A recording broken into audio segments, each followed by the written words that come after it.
Hello guys, welcome to my YouTube channel chooses study और मैं हूं ज्योति गुप्ता। तो क्लास 10th की मैथ्स की एक्सरसाइज 9.1 चल रही थी, जहां पे हमारे 10 क्वेश्चन कंप्लीट हो चुके हैं। इसके पहले जो भी क्लासेस हुई हैं, अगर आपने नहीं देखी है, प्लेलिस्ट में जाकर देख लेना। इस वीडियो के डिस्क्रिप्शन बॉक्स में आपको प्लेलिस्ट मिल जाएगी, साथ में हमारे ऐप की भी लिंक मिल जाएगी, ठीक है, जिसको आप प्ले स्टोर से डाउनलोड कर सकते हो। यहाँ पे आपकी सारी की सारी बुक्स, उनके सोल्यूशन, साथ में हम ये जो आपको पढ़ा रहे हैं ये भी वहां पे डाल देते हैं, ठीक है। तो चलिए शुरू करते हैं आज की क्लास। और ये है हमारा 11वां क्वेश्चन। ये कह रहा है, एक नहर के तट पर एक टीवी टावर। कौन सा टावर? TV tower. यहाँ पे जो आप टावर देख रहे हो, ये टीवी टावर ऊर्ध्वाधर खड़ा है। ऊर्ध्वाधर मतलब सीधा खड़ा हुआ है, ठीक है। फिर टावर के ठीक सामने दूसरे तट के एक अन्य बिंदु से टावर के शिखर का उन्नयन कोण 60 डिग्री है। मतलब टावर के पास में ही एक इन्होंने बिंदु ले लिया सी। यहाँ से जो इसके शिखर का उन्नयन कोण बन रहा है वो कितना बन रहा है? 60 डिग्री का बन रहा है। इसी तट से इसी तट पर इस बिंदु से, कौन से बिंदु? सी बिंदु से 20 मीटर दूर, मतलब सी बिंदु से 20 मीटर दूर एक इन्होंने बिंदु ले लिया है डी, ठीक है। फिर ये कह रहे हैं, मीनार के पाद से मिलाने वाले रेखा पर स्थित एक अन्य बिंदु से टावर के शिखर का उन्नयन कोण, मतलब वही, यही जो डी बिंदु है एक सीध में है। मतलब ये तीनों बिंदु जो है सीध में है, और सीध में कहाँ तक है? ये जो मीनार है, ये जो हमारा टावर है, इसके पाद तक है। पाद मतलब इसके निचले हिस्से तक है, ठीक है। और इसके शिखर का उन्नयन कोण कितना बताया इन्होंने? 30 डिग्री बताया है। फिर ये कह रहे हैं, टावर की ऊंचाई और नहर की चौड़ाई ज्ञात कीजिए, ठीक है। टावर की ऊंचाई मान लेते हैं, इसकी टावर की ऊंचाई h है, नहर की चौड़ाई तो ठीक है।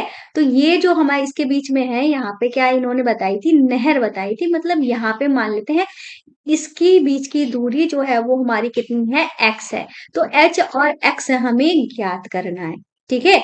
तो अगर हम इन्होंने नेमिंग भी कर दिए, ए बी सी और बड़ा वाला त्रिभुज है एडीबी, ठीक है। अगर बड़े वाले त्रिभुज के आधार की बात करते हैं तो ये हमारा क्या हो जाएगा? 20 प्लस एक्स मीटर हो जाएगा, ठीक है।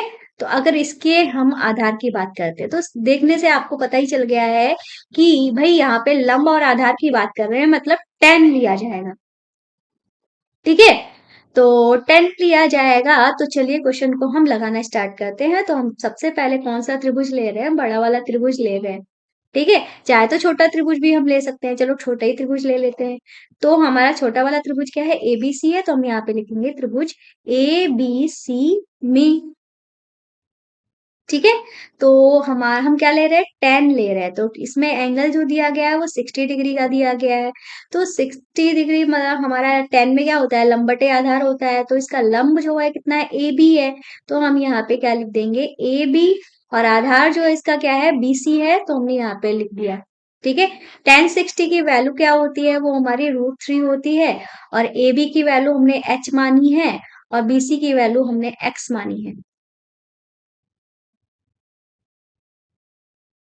ठीक है। इस हिसाब से अगर हम h निकालें तो h हमारा क्या निकलेगा जाके? अगर h निकालेंगे तो ये हमारा क्या हो जाएगा? √3x हो जाएगा। क्या हो जाएगा? इस हिसाब से x के टर्म में ये हमारी वैल्यू h की निकल के आएगी। पर अभी हमारा ये फाइनल आंसर नहीं है। अब हम क्या करेंगे? दूसरा त्रिभुज लेंगे, जो कि होगा हमारा त्रिभुज ए बी डी, ठीक है। ए बी डी में, तो इसमें हमारा एंगल क्या है? 30 डिग्री का है। तो हम यहाँ पे क्या लिखेंगे? 10 30 डिग्री इज इक्वल टू लंब बटे में आधार, ठीक है। और इसका लंब क्या है? इसका भी लंब हमारा यही है, ए बी ही है।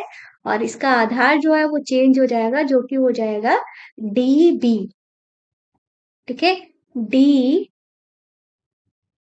और बी, ठीक है, ये हो जाएगा हमारा आधार।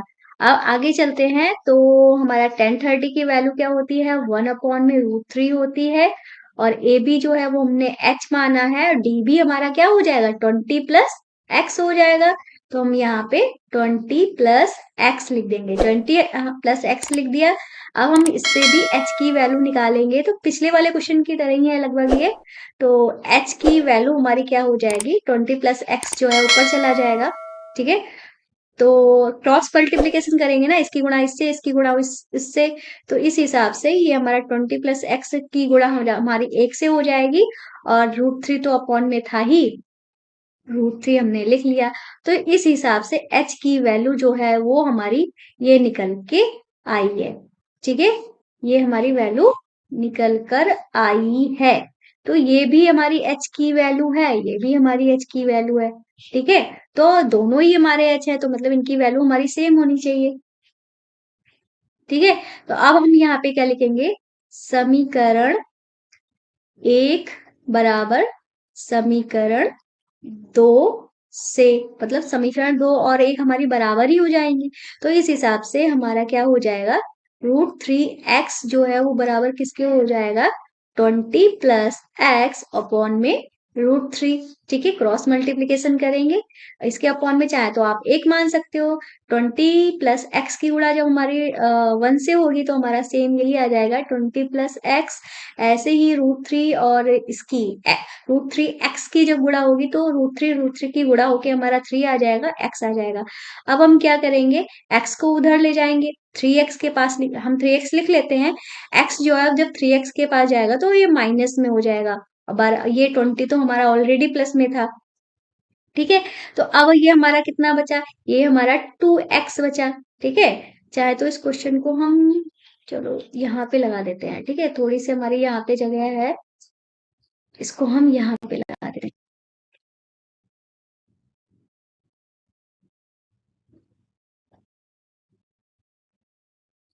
अभी ऊपर हमारे पास जगह है, चलो इस क्वेश्चन को हम आगे शिफ्ट कर देंगे, डोंट वरी, हम नीचे ही लगा देते हैं। ठीक है,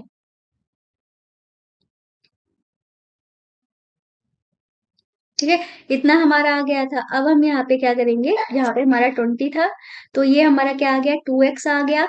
अब हमारा ये 2x आ गया है, तो ये इधर हमारा क्या था, 20 था।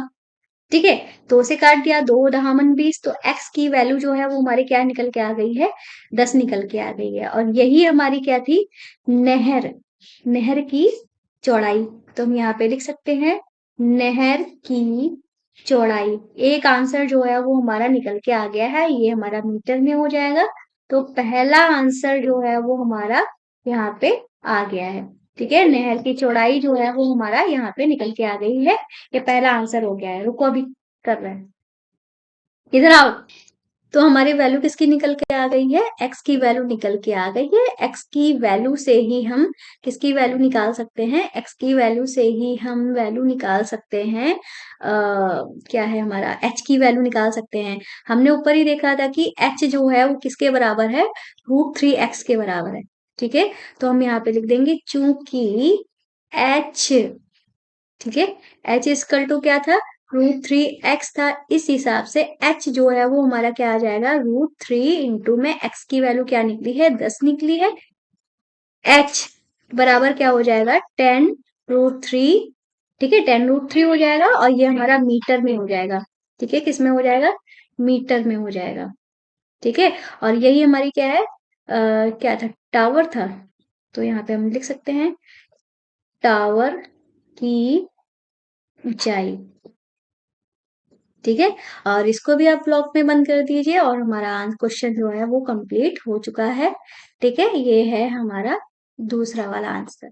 ठीक है, इस तरीके से ये पूरा क्वेश्चन हमारा हुआ कंप्लीट। 11वां वाला क्वेश्चन हो गया है। अब करेंगे हम अपना 12वां वाला क्वेश्चन। ठीक है, ये रहा हमारा 12वां वाला क्वेश्चन, जो कि कह रहा है 7 मीटर ऊंचे, ठीक है, 7 मीटर ऊंचे भवन के शिखर से एक केवल टावर के शिखर का उन्नयन कोण 60 डिग्री है। इसके पाद का अवनमन कोण 45 डिग्री है। टावर की ऊंचाई ज्ञात कीजिए। भाई टावर जो होगा वो काफी ऊंचा होता है, ये आपको अच्छे से पता ही होगा। ठीक है, टावर कैसा होता है, ऊंचा होता है। तो टावर को हमने इस तरीके से ऊंचा बना लिया है। और ये रहा हमारा क्या, क्षैतिज हमारी वो धरती, ठीक है, जो कि क्षैतिज होती है। ठीक है, अब यहाँ पे हमने क्या बना लिया है, एक भवन बना लिया है। क्या बना लिया है, भवन बना लिया है। ठीक है, तो 7 मीटर ये क्या है, हमारा भवन है। ठीक है, ठीक है, इतना हो गया। अब आगे क्वेश्चन में क्या कह रहा है कि पहले तो हमने यहाँ पे लिख दिया 60 मीटर ऊंचा भवन है कि शिखर से, ठीक है, शिखर से केबल के टावर का उन्नयन कोण। पहले तो हम आपको ये क्लियर कर देते हैं उन्नयन कोण क्या होता है। देखो भाई, जैसे कि आप यहाँ पे खड़े हो, ठीक है, तो क्षैतिज रेखा हमेशा कैसे बनाते हैं, आंख के सामने से जो रेखा बनती है वो हमारी क्षैतिज रेखा होती है। जब हम ऊपर स्थित किसी चीज को देखते हैं तो वो हमारी क्या होती है, दृष्टि रेखा होती है। अब क्षैतिज रेखा और दृष्टि रेखा के बीच में जो एंगल बनता है उसको हम उन्नयन कोण कहते हैं। ऐसे ही मान लो कि आप ऊपर खड़े हो, ठीक है, ऊपर खड़े हो, किसी चीज पे खड़े हो, ठीक है, किसी कोई भी टावर है या किसी कोई भी बिल्डिंग है उसके ऊपर आप खड़े हो और नीचे कोई वस्तु रखी हुई है। जब आप इसको नीचे की तरफ देखते हो उस वस्तु को, ठीक है, तो ये हमारी जब जब हम किसी वस्तु को देखते हैं ना, वो हमारी रेखा कौन सी होती है, दृष्टि रेखा। और हमारे आंख से जो सीधी रेखा बनती है उसको हम क्या कहते हैं, क्षैतिज रेखा। तो दृष्टि रेखा और क्षैतिज रेखा के बीच में जो कोण बनता है उसको हम क्या कहते हैं, अवनमन कोण कहते हैं। क्या कहते हैं, अवनमन कोण कहते हैं। बस ध्यान क्या रखना पड़ता है, हम अवनमन कोण जो होता है तब बनता है जब हम किसी नीचे रखी वस्तु को देखते हैं। उन्नयन कोण तब बनता है जब ऊपर हमारी कोई चीज रखी होती है उसको हम देख रहे होते हैं, तब क्षैतिज और दृष्टि रेखा के बीच में कोण जो बनता है वो उन्नयन कोण का होता है। ऐसे ही अवनमन कोण भी दृष्टि रेखा और क्षैतिज रेखा के बीच में बनता है, पर उसमें हम क्या करते हैं, वस्तु को नीचे देखते हैं। ठीक है, ये आपको समझ में आ गया होगा। तो हमें कहाँ पे चलना है, तो हम ये क्या कह रहे थे, केबल टावर के शिखर का उन्नयन कोण। केबल टावर का कहाँ शिखर है, ये है, ठीक है, इसका उन्नयन कोण। उन्नयन कोण कैसे बनेगा भाई, यहाँ यहाँ कहाँ से बन रहा है, भवन के शिखर से बन रहा है। मान लो आप भवन के शिखर से, शिखर पे खड़े हो तो इसकी क्षैतिज रेखा जो है वो हमारी कुछ इस तरीके से हुई, ठीक है। अब यहाँ पे जो उन्नयन कोण बन रहा है, ठीक है, क्षैतिज रेखा से ये हमारा क्या बन रहा है, उन्नयन कोण बन रहा है, जो कि इन्होंने कितने का बताया है, 60 डिग्री का बताया है। तो ये हमारा क्या बन गया, उन्नयन कोण बन गया। अब वापस से आप कहाँ खड़े थे, ऊपर खड़े थे। अब देख क्या रहे हो, इन्होंने क्या बोला है, इसके पाद का, किसके पाद का, टावर के पाद का। टावर का पाद कहाँ है भाई, ये यहाँ पे है। अब आप ऊपर खड़े थे, ऊपर से कहाँ देख रहे हो, आप नीचे की साइड में देख रहे हो। तो ये हमारी क्या हुई, दृष्टि रेखा। और आपकी क्षैतिज रेखा कौन सी थी, यही थी, ठीक है। तो अवनमन कोण कहाँ बनता है, ऊपर की साइड में बनता है। तो इसका अवनमन कोण कहाँ पे बना, यहाँ पे बना। और ये हमारा क्या हो गया, 45 डिग्री का अवनमन कोण बन गया, ठीक है। तो अवनमन कोण हमारा ये रहा, हमारा उन्नयन कोण, ठीक है, यहाँ पे हम लिख देते हैं उन्नयन कोण। और ये हमारा क्या है, अवनमन कोण, ठीक है। आपको अवनमन, अब आपको क्लियर हो गया होगा कि उन्नयन और अवनमन में अंतर क्या है। जब हम नीचे खड़े होते हैं, ऊपर देखते हैं, तो क्षैतिज और दृष्टि रेखा के बीच का कोण उन्नयन होता है। और जब हम ऊपर खड़े होते हैं, नीचे देखते हैं, तो क्षैतिज रेखा और दृष्टि रेखा के बीच का कोण अवनमन कोण होता है, ठीक है। इतना हो गया क्लियर। तो अब हमने आपको एक और बात बताई थी पहली ही क्लास में, इस तरीके से जेड आकृति बने, चाहे उल्टी बने चाहे सीधी बने, जेड को आप एन भी कह सकते हो, इस तरीके की कोई भी आकृति बने, ठीक है, तो ये जो कॉर्नर के कोण होते हैं वो हमेशा बराबर होते हैं। और ऐसे कोणों को हम क्या कहते हैं, एकांतर कोण कहते हैं। अगर ये 45 डिग्री है तो हमारा यहाँ पे इस तरीके से एक एकांतर कोण बन रहा है, ठीक है। तो इस हिसाब से ये भी हमारा कितना हो जाएगा, 45 डिग्री का एंगल हो जाएगा, ठीक है। अब इन्होंने कहा है टावर की ऊंचाई याद करो, ठीक है, टावर की ऊंचाई। अब ये ऊंचाई तो हमको इन्होंने देकर रखी थी भवन की, जो कि 7 मीटर है। टावर की ऊंचाई की बात कर रहे हैं, मान लेते हैं ये ऊंचाई जो है वो कितनी है, हमारी एच है, एच मीटर है, ठीक है। अब हम क्या करेंगे, नेमिंग कर लेते हैं। ये हमारा ए है, और ये हमारा बी है, ये हमारा सी है, ये हमारा डी है, और ये हमारा ई है, ठीक है। और आपको एक और बात हम यहाँ पे क्लियर कर देते हैं भाई, क्षैतिज से जब एंगल बनता है वो हमेशा 90 डिग्री का बनता है। ऐसे ही ये जो हमारा एंगल है वो भी 90 डिग्री का है, और यहाँ पे जो एंगल बनेगा वो भी 90 डिग्री का ही एंगल बनेगा, ठीक है। तो हमें जैसे कि ये 7 मीटर दी रखी है, इसके जस्ट समांतर ये वाली रेखा है, तो ये वाला हिस्सा जो है ये भी हमारा कितने का हो जाएगा, 7 मीटर का हो जाएगा, ठीक है। तो इस हिसाब से अगर हम इस वाले त्रिभुज की बात करेंगे, ए ई बी की बात करेंगे, तो ये वाला जो हिस्सा है ये हमारा कितने का हो जाएगा, हम थोड़ा सा इसको थोड़ा शिफ्ट कर देते हैं। तो इस हिसाब से ये वाला जो हिस्सा है वो हमारा कितना हो जाएगा, अगर टोटल h है और ये 7 मीटर है तो ये हमारा क्या हो जाएगा, h-7 मीटर हो जाएगा। ठीक है, हो जाएगा ना, क्योंकि अगर ये 7 मीटर है तो ये भी हमारा 7 मीटर हुआ। ठीक है, अब इतनी चीज दे रखी थी, तो हम यहाँ पे बात किसकी कर रहे हैं, ये तो हमारा लंब है और ये भी हमारा लंब है और ये हमारा आधार है। ठीक है, तो हम बात किसकी करेंगे, लंब और आधार की बात करेंगे। तो हमारा जो एंगल यहाँ पे लिया जाएगा, जो हमारा, ठीक है, वो लिया जाएगा एंगल, क्या जो हमारा लिया जाएगा त्रिज्या, वो हमारी ली जाएगी 10 की। तो हम यहाँ पे क्या करेंगे, सबसे पहले हम कौन सा त्रिभुज लेंगे, यहाँ पे जिस त्रिभुज में हमें कम से कम एक चीज पता हो। जैसे कि अगर हम त्रिभुज ए नहीं बी डी सी लेते हैं, अगर त्रिभुज हम बी डी सी लेते हैं, इसमें हमें लंब पता है तो आधार हमें आसानी से पता चल जाएगा। ठीक है, तो हम यहाँ पे लिखेंगे त्रिभुज बी डी सी में। ठीक है, तो इसमें हम क्या लेंगे, 10 ही लेंगे। तो यहाँ पे लिखेंगे 10 45 डिग्री, ये हमारा क्या होता है, लंब बटे में आधार। लंब हमारा क्या है, बीसी है और आधार हमारा सीडी है। 1045 की वैल्यू होती है 1 और बीसी की वैल्यू जो होती है वो हमारी 7 होती है और सीडी जो है वो हमें पता ही नहीं है। तो इस हिसाब से अगर हम क्रॉस मल्टीप्लीकेशन करते हैं तो सीडी की 1 से मल्टीप्लाई होगी, तो ये हमारा क्या हो जाएगा, सीडी ही हो जाएगा और ये हमारा कितना आ जाएगा, 7 मीटर निकल के आ जाएगा। ठीक है, मतलब ये जो हमारा आधार था सीडी, ये हमें पता चल गया है। अब आधार पता चल गया है तो इस हिसाब से हम क्या निकाल लेंगे, आधार। अगर ये हमारा 7 मीटर निकल के आया है तो ये वाला भी हमारा क्या हो जाएगा, ये वाली रेखा जो हमारी बीई है ये भी हमारी 7 मीटर हो जाएगी।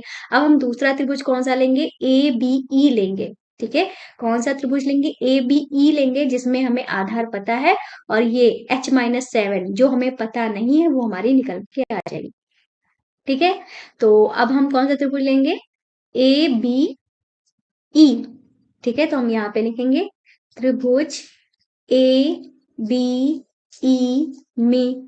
ठीक है, तो इसमें हमारा एंगल कौन सा आ रहा है, 60 डिग्री का आ रहा है, तो हम यहाँ पे लिखेंगे 10 60 डिग्री। तो इसमें भी हमारा क्या हो जाएगा, लंब बटे में आधार, इसका लंब जो है वो क्या है, ए ई है और आधार हमारा क्या है, ई बी है। ठीक है, ई बी है। अब हम यहाँ पे एक और चीज लिख सकते हैं, जो हमारा सी डी है वो किसके बराबर है, ई और बी, ई बी के बराबर है, जो कि हमारा क्या हो जाएगा, 7 मीटर हो जाएगा। ये बात भी हमने यहाँ पे लिख दी है और यही चीज हम यहाँ पे करेंगे। ठीक है, तो इतना हो गया। अब हम यहाँ पे क्या करेंगे, तो 1060 की वैल्यू होती है √3, ए जो है वो हमारा कितना है, h-7 और ई बी जो है वो हमारा 7 है।